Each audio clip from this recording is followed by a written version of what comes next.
a small one. Thank you, Maestro Carlo Simeone, for a wonderful introduction. It seems to me that everybody pay attention to this elephant. Please pay attention to me. I would briefly touch the story of an elephant later on. Good morning, Your Excellency, distinguished guests, and dear participants. It is a profound honor and humbling moment for me to stand here today. When I received the invitation from the Vatican, President Antonio Stelliano, to speak on the theme in defense of the defenseless, my heart was filled with excitement. This theme speaks directly not only to my life as a sociologist, but also as a president of a foundation whose mission to help youth pursue their dream in a world safe from violence and danger. The theme in defense of defenseless that lays one of the most pressing challenges of our time, while also offering me the opportunity to reflect on how we, the Blue Tree Foundation, has endeavored to defend and advocate for the most vulnerable, defenseless adolescents. As a sociologist, I have dreamed for long of being what I call a social doctor, one who diagnoses and heals the pathology of society. The fundamental question that has guided both my academic research and social practice has always been this: what kind of a world are we leaving to our children? A quite recent survey conducted in Korea asked children what they concern, what they fear the most about the future. The number one answer was safety and violence. I'm convinced that the result would not be so different in other countries. What this tells us is that the next generation longs for a world where human dignity is respected, where violence no longer has a place. This longing must serve as the very starting point of my presentation here today. Our session title, quote unquote, "The Canticle of the Creature in Defense of Defenseless," reminds us, as Francis mentioned, the spirit of Saint Francis. He called it the sun and moon, the wind and the fire, the water and the earth, his brothers and sisters, singing that all creatures are precious before God. Yet, in today's digital world, it is the smallest, most fragile, particularly children and adolescents, who remain most exposed to harm. They are little creatures whom we are called to protect. The Blue Tree Foundation was founded in 1995. 30 years ago, the tragic death of a 16-year-old boy who ended his life due to school bullying guided his father to start the foundation, hoping that such a tragedy would not happen again to anyone. We refused to see his death as a mere personal tragedy. It was a responsibility of society, the failure of the system, and the neglect of our community. The tragedy confronted us with urgent question as follows: what are we doing to protect young lives? How accountable are we as a society? For the past 30 years, we, the Blue Tree Foundation, as an NGO, has consistently sought to answer those questions by pushing three pillars. One, through counseling and healing. Two, through prevention education. And three, through system social change. While our early focus was primarily on physical violence within school. Today, our work extends to cyberbullying and the new threats emerging in the age of artificial intelligence, AI. One thing that I want to emphasize is that standing with youth, empowering youth, and ending school bullying has been a consistent slogan and mission which overarch our activities. Today, I will show you our journey, the lesson we have learned along the way, and some proposals for how the international community can come together to defend human dignity and build a non-violent digital ecosystem.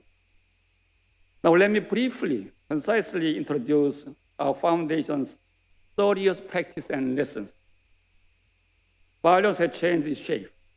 In Korea, during 1990s, school bullying and violence occurred mainly in classroom and playground. Today, it happens in a far larger space, so-called digital world.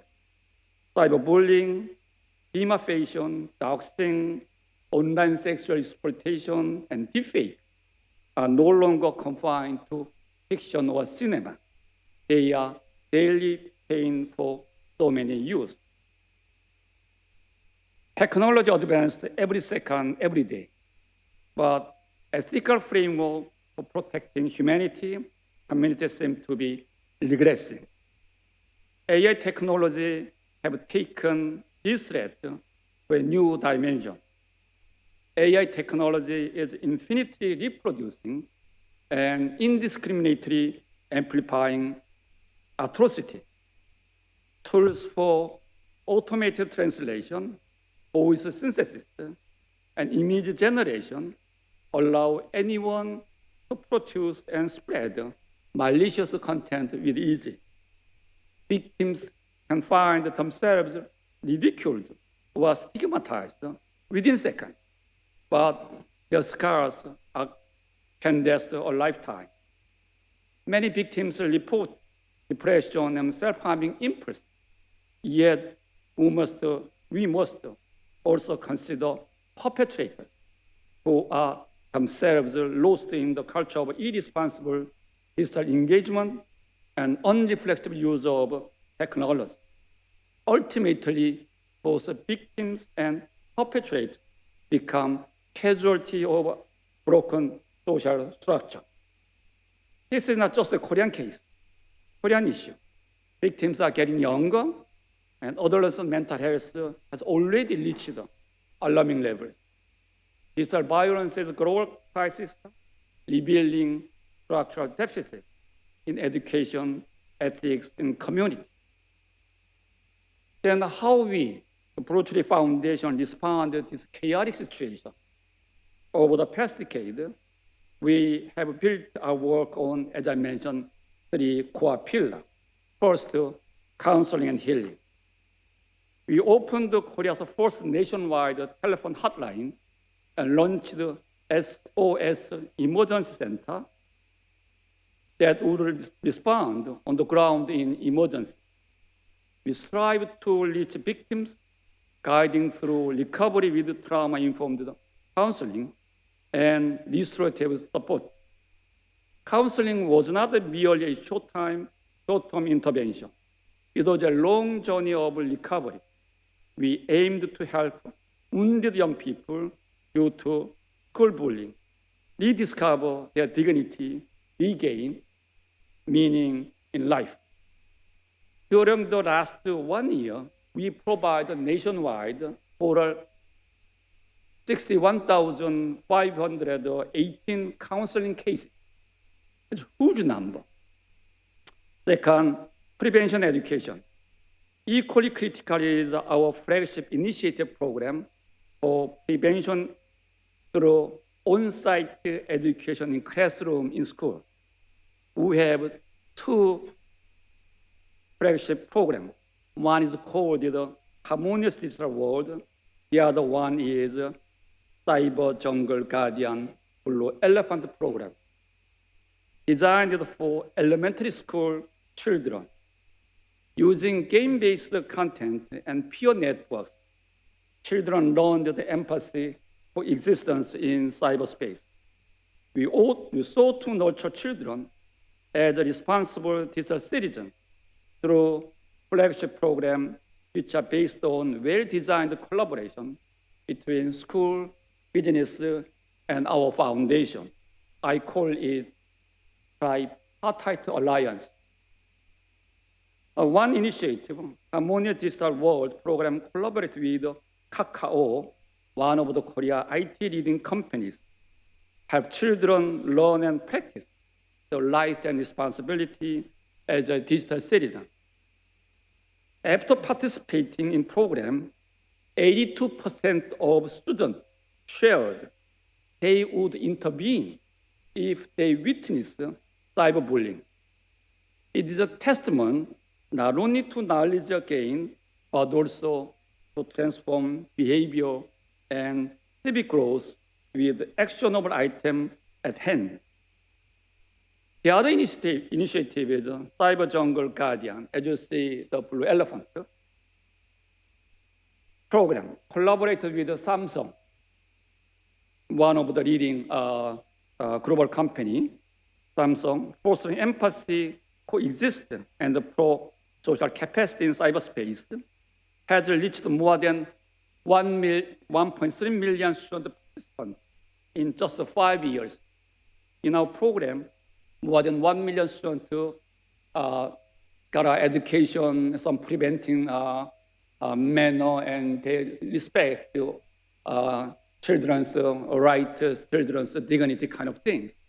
At this program, we go to school actually 8 times for one class. 3 times online education, and we go to school directly. So 1, 2, 3, 4 times education, and after that, 1 year later, we have follow-up education. So at least 8 times education would be a firmly become their own protective pro-social capability, I think. Both student and program instructors show extremely high rating of the Blue Elephant program, both reporting 4.9 out of 5. Research comparing before and after this prevention program showed significant increase in cyberbullying prevention and pro-social capability.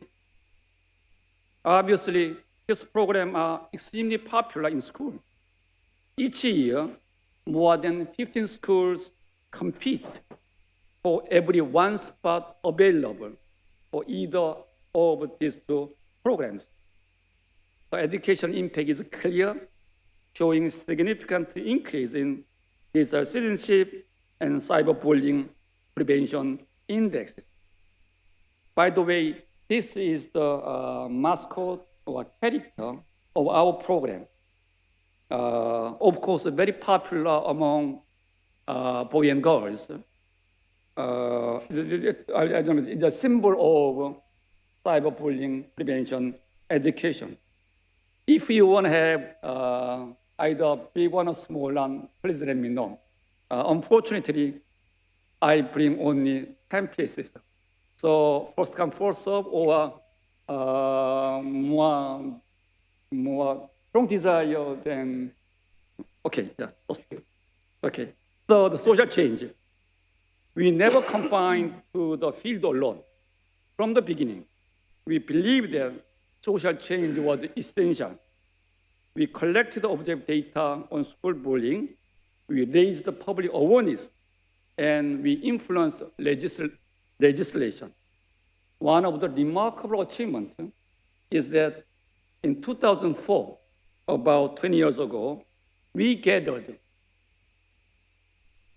470,000 signatures for a petition to National Assembly Parliament, which ultimately led to enactment of the School Violence Prevention Act for the first time in Korea. The law laid the foundation for victim protection and institutionalized the counseling system.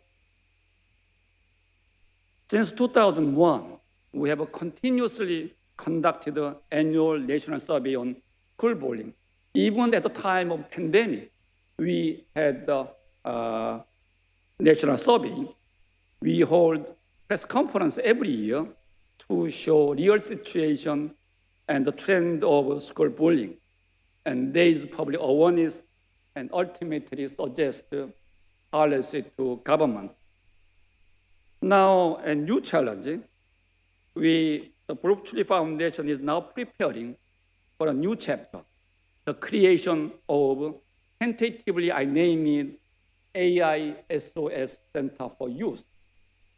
This initiative seeks to ensure young people AI digital crisis can access immediate support anytime, anywhere, including counseling and on-site prevention education.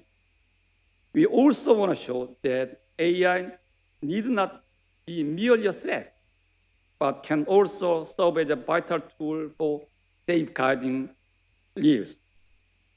We have just begun discussion with a leading digital platform company in Korea for logistics. We anticipate a new model to be developed soon. Once the model is established, maybe later on, I will have another chance to speak new model to share everyone in here. Now, based on our foundation's story of experience and new planning, we have a proposal for the international community. As we all recognize, humanity is faced with unceasing new challenges. Despite the exciting improvement with AI, it simultaneously serves as one of the greatest challenges of our time, our society. Unregulated, it is like a runaway train without guardrail. Pope Leo XIV has made AI regulation a central concern since the very start of his papacy, warning that AI could undermine the intellectual and spiritual growth of young people.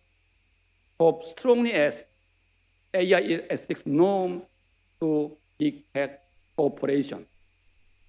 Big tech cooperation acknowledges the need for dialogue with the sources of authentic traditional wisdom, such as religion, philosophy, and ethics. Yet they prefer self-regulation. But we know too well, self-regulation by cooperation alone will never be sufficient. AI tools should not be demonized, but they must be regulated. Self-regulation alone is not trustworthy. This past May, I held a press conference in Korea, releasing our annual survey result on school bullying and calling for stronger responsibility from digital AI platform companies. We stress that the real problem is not technology itself, but the absence of ethics and philosophy to guide it. Today, I appeal to the international community. It is high time for a global system of norms or value. AI companies wield enormous power, superpower, super status. With such power, they must engrave on old saying, with quote unquote, with great power must come great responsibility. We must establish unprecedented governance, bringing together government, cooperation, civil society, and religious institutions at all phases. We urgently need higher authoritative international norm and framework. A delayed solution is no solution at all. Rarely has this truth felt so pressing. Looking ahead, now is the right time for the international community to act together. Safety in the age of AI must be placed firmly on the global agenda. together, we ought to newly create at least three things. First of all, making digital AI ethics of guidelines. On February 2020, about 5 years ago, for the first time in the world, as we all recognize, Vatican announced Vatican long call for AI ethics. We need follow-up, updated, concrete, practical call for AI ethics, which is absolutely necessary at this moment. Secondly, making AI platform evaluation index. Based on the evaluation indicator, every year or every month, if possible every day, we should check AI platform content, which are huge threat to young people as we see today. The reason is that self-regulation by big tech company is not enough and trustworthy. Thirdly, we have to provide the defenseless victim protection manuals. Now, it is my understanding, it is my statement, that we urgently need higher authoritative international organization which governs or manages all three things. Now, as I conclude, I would like to invite you all to imagine a new canticle of the creatures, the starting point of this session. In the digital and AI era, we are called to compose new canticle of the creatures. We ought to be our commitment to protecting human dignity, safeguarding community, and building a digital ecosystem for future generations. The Blue Tree Foundation 30 years proved this. Even in digital world, with turbulence, dignity and non-violence are possible. Although the work is daunting, we witness evidence from our work that multilateral, collaborative, community-based solutions foster dignity and non-violence within the digital world. When technology is rightly designed, ethically managed, it can restore community with togetherness. And so I ask you, sincerely, listen to the voice of our youngest brother and sister who are suffering in the digital world. On the day that they look forward to a bright future, we will truly be able to sing together a new canticle of age. Thank you very much.